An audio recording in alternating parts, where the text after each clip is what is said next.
इसको निवेदन करने आए हैं, अपील करने आए हैं। जैसा कि आपको पता है चुनाव का समय, आने वाले समय में चुनाव है और हम कांग्रेस की तैयारी कर रहे हैं, कांग्रेस पार्टी से तैयारी कर रहे हैं। अगर पार्टी मुझे मौका देगी तो मैं चुनाव लड़ूंगा। आप सबका सहयोग और आशीर्वाद मुझे चाहिए, क्योंकि आप सबके सहयोग और आशीर्वाद से ही कभी भी मान लीजिए कुछ भी शुरुआत करते हैं, अकेला आदमी कुछ नहीं कर सकता।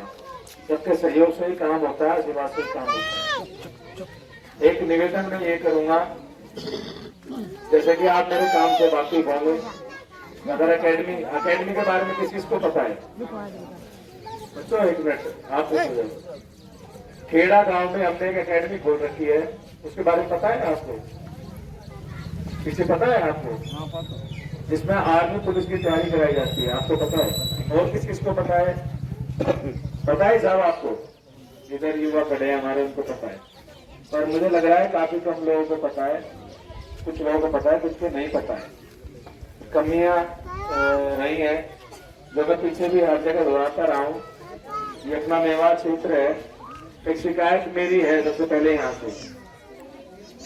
ये एकेडमी की हमने जब शुरुआत की थी तो हमने एक लक्ष्य रखा था कि अगर एक बच्चे को भी हम कामयाब कर पाए तो हम सोचेंगे हमने इसमें सफलता प्राप्त कर ली, जो हम प्रोग्राम या जो कार्य हम करने चले हैं। ये खेड़ा गांव में एकेडमी खुली हुई है। हमने 500 बच्चों का लक्ष्य रखा था इसके अंदर, कि 500 बच्चों को एक साल के अंदर उनकी पढ़ाई, ट्रेनिंग, उनका रहना खाना सब कुछ वहाँ पे निःशुल्क है। यानी कि 500 बच्चों का लक्ष्य रखा है कि एक साल के अंदर 125 बच्चों का बैच बना के उनकी पढ़ाई, ट्रेनिंग करा के तैयारी कराएं, उनकी तैयार करें बच्चों को कि वहां से वो पढ़ लिख के ट्रेनिंग लेके पुलिस की, फौज की, पैरामिलिट्री की भर्ती देख सके और कामयाब हो सके। आपने देखा होगा प्राइवेट अकेडमी खुली हुई है, देखिए आपने?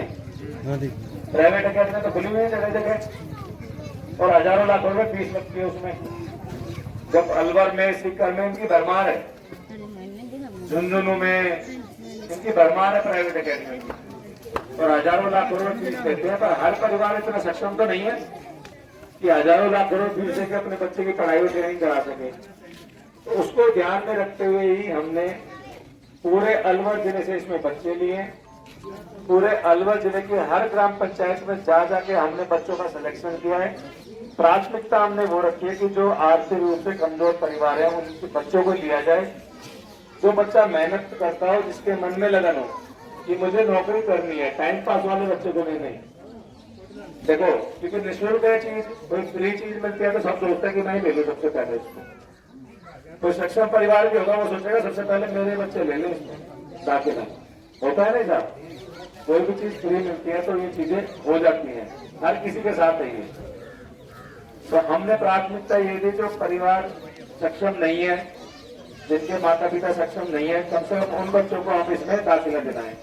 2600 फार्म भरे हमने, 2600 फार्म में से 500 बच्चों का सिलेक्शन किया। 500 बच्चों में से अभी जो अकेडमी चल रही है तो 70-80 बच्चे वहां पे पढ़ रहे हैं।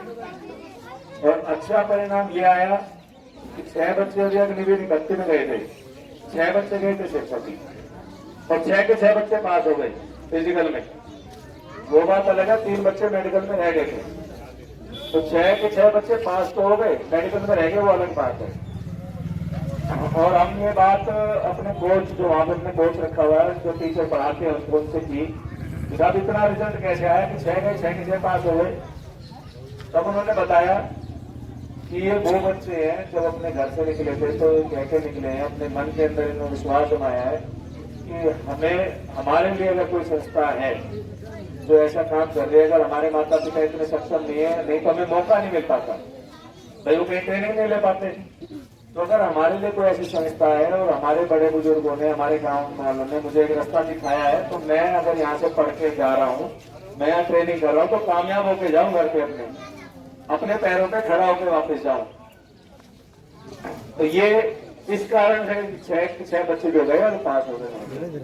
कुल मिला के जो परिणाम आए हैं बहुत ही अच्छे परिणाम हमारी तरफ से आए।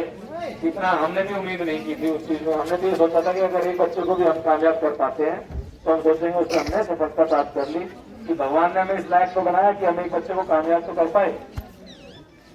और सर्व समाज के बच्चे इसमें दाखिला लेते हैं, सर्व धर्म के बच्चे, इसमें कोई जाति धर्म का भेदभाव नहीं है। पर एक शिकायत जो मैं भी कहने वाला था आपसे, एक तो आपको पता नहीं है कि अपने क्षेत्र में एक ऐसी अकेडमी है। सबसे पहली बात तो जानकारी कम है, बल्कि हमने हर ग्राम पंचायत के हर गांव में, अपने विधानसभा के तो मैं हर गांव में घूम घूम के इसके अकेडमी के बारे में बताया था। एक तो ये शिकायत है कि जानकारी नहीं है आपको। अब जानकारी नहीं है तो बच्चों को बताओगे कैसे ये अकेडमी है, कैसी है? अगर उसके परिवार की इतनी स्थिति अच्छी नहीं है तो वो दाखिला कैसे लेगा? एक दूसरी शिकायत ये है कि पूरी मेवात से एक भी बच्चा वहां पे पढ़ने नहीं जाता, उसका दाखिला नहीं हुआ है। पूरे अलवर से बच्चे हैं वहां पे, पूरे अलवर में, मतलब जगह जगह से, रैणी से, रामगढ़ से, राजगढ़ से, अपने किशनगढ़ से भी है, मतलब और कोटका सिंह से भी, पर मेवात से एक भी बच्चा नहीं है। इसके लिए मैं शिकायत कर रहा हूँ आपसे।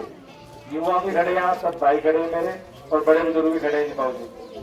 तो मेरी ये शिकायत है कि आप लोग कम से कम ये जिम्मेदारी लें, गांव से 2-4 बच्चे ऐसे निकाल लें जो पढ़ने लिखने में ठीक है, जिनके मन में लगना है कि मुझे नौकरी करनी है, उनके परिवार की आर्थिक स्थिति ठीक नहीं है। तो कम से कम इतनी जिम्मेदारी तो हम ले सकते होंगे, ले सकते हैं नहीं ले सकते? बताओ जी, आवाज नहीं आ रही? ले सकते हैं ना जी इतनी जिम्मेदारी तो। पर जो भी बच्चा जाएगा, चाहे वो किसी जाति का, चाहे किसी धर्म का हो, अगर पढ़ लिख के कामयाब हो जाता है, कल को अपने पैरों पे खड़ा हो जाता है, तो नाम किसका रोशन करेगा?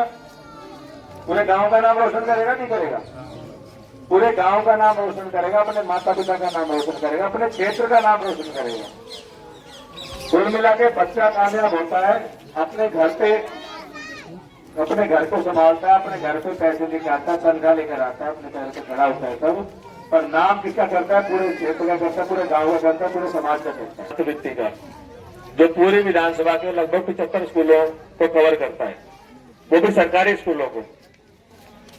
जब हमने चुनाव की तैयारी करी तो हमारे जो सहयोगी थे, जो हमारे चिंतक लगा लीजिए या मेरे कुछ भी लगा लीजिए यार दोस्तों, उन्होंने सलाह दी कि आप है ना प्राइवेट स्कूलों में भी इसको शुरू कर दो, हमारे से ज्यादा बच्चे जुड़ जाएंगे, ज्यादा से ज्यादा परिवार जुड़ जाएंगे हमारे साथ। मैं बोला साहब ये हमने जो शुरुआत की थी स्कॉलरशिप की, छात्रवृत्ति की, सिर्फ सरकारी स्कूलों में हम इसको करते हैं, क्योंकि सरकारी स्कूलों में तो इसके बच्चे पढ़ते हैं, गरीब के, मध्यम परिवार के, किसान के बच्चे, मजदूर के, इन सब के बच्चे, हमारे बच्चे उस सरकारी स्कूलों में पढ़ते हैं। अगर प्राइवेट स्कूलों में भी देने लग जाएंगे जोड़ने के लिए तो उसका महत्व ही खत्म हो जाएगा भाई, महत्व ही खत्म हो जाएगा उस चीज का। तो इसलिए हमने सरकारी स्कूलों में सिर्फ इसको चला के रखा हुआ है। यह इस अकेडमी में लगा लीजिए, जब ये अकेडमी खुल रही थी तो कुछ मेरे जानकारों ने सलाह दी कि भाई इसको खेड़ा में ना खोल के आप इसको कहां खोलो, अपने समाज के किसी गांव में खोल दे भाई उस चीज के लिए, या इसमें दाखिले के लिए जब सिफारिश आई तो भाई ये रिश्तेदार है मेरा, ये है वैसे है, तो रिश्तेदारों का दाखिला करा दो इसमें। मैं बोला साहब पहली तो प्राथमिकता ये रहेगी कि परिवार कैसा है उसका, परिवार उसका सक्षम नहीं है तो दाखिला होगा।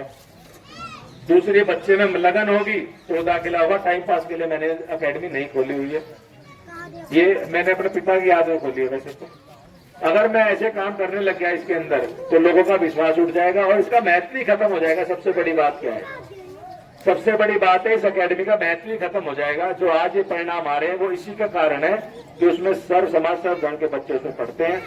वो बच्चा पढ़ता है जिसके मन में लगन है कि मुझे कुछ करना है जीवन के अंदर, हाँ मुझे नौकरी की ललक है, मैं नौकरी लगूंगा, और पूरी मेहनत के साथ वो अपनी तैयारी करता है।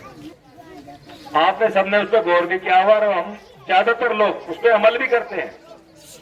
वो क्या चीज याद दिलाई जाती है कि जब कैंडिडेट खड़े हो जाए ना चुनाव के लिए, जब चुनाव के लिए उम्मीदवार खड़े हो जाए तो उसकी जाति उसका धर्म देख लो, याद दिलाई जाती है। नहीं याद दिलाई जाती है कि भाई ये हमारी जाति का है नहीं है, हमारे धर्म का है नहीं है।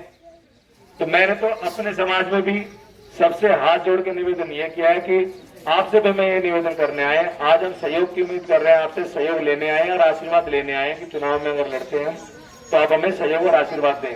अपने समाज में भी मैंने हाथ जोड़ के निवेदन किया है कि आप मेरे समाज के हो इसलिए मुझे सहयोग करो, तो हाथ जोड़ के निवेदन है मुझे सहयोग मत करना, ना मुझे सहयोग करना ना मेरा साथ देना। हाँ अगर मेरे कार्यशैली ऐसी है, अगर मेरे काम ऐसे हैं जिससे मेरा समाज का नाम होता है, अगर मेरे काम से मेरे समाज का नाम होता है, ये नहीं कि मैं समाज का नाम लेके उसके लिए फायदा उठाऊं उस चीज का। अगर मेरी कार्यशैली या मेरे काम ऐसे हैं जिससे मेरे समाज का नाम हो और जो सर्व समाज के काम आए तो आप मेरा सहयोग करें। ये चीज मैं आपको ही बोलूंगा, इस चीज को ना देखे कि जाति या धर्म क्या है किसी का भी। अगर मेरे काम अच्छे हैं तो आप मेरा सहयोग करें, आप मुझे आशीर्वाद दें, सहयोग भी करें, मेरा साथ भी दें। अगर आप मेरे काम अच्छे नहीं है, अगर आप मेरे काम से संतुष्ट नहीं है, अगर आपको कहीं ऐसा लगे ये पक्षपात करता है, ये कहीं जाति और धर्म को भी देखता है, अगर किसी भी काम में मेरे ऐसी चीज लगे तो मैं यहाँ मन से आपको कह रहा हूँ, पीछे भी हमने जहां जहां मीटिंग ली है मैंने यही बात रखी है, काम अच्छे लगे तो आप मेरा सहयोग करें और मेरा साथ भी दें, और नहीं तो जिसके ज्यादा काम अच्छे लगे उसका सहयोग करें। मुझे कोई दिक्कत नहीं होगी, मुझे कोई तरह की परेशानी नहीं होगी। मुझे लगेगा कि कहीं ना कहीं मेरी कमी रह गई है और मैं उसको सुधारूंगा। तो कहीं अगर मेरे काम अच्छे लगे तो आप मुझे आशीर्वाद भी दें, सहयोग भी करें। इसी उम्मीद के साथ आपके बीच में आए हैं। तो मैं चुनाव लड़ूंगा और आप सबसे उम्मीद करता हूं कि भाई आप सब लोग सहयोग और आशीर्वाद जैसे पहले देते हैं वैसे देते रहेंगे। धन्यवाद।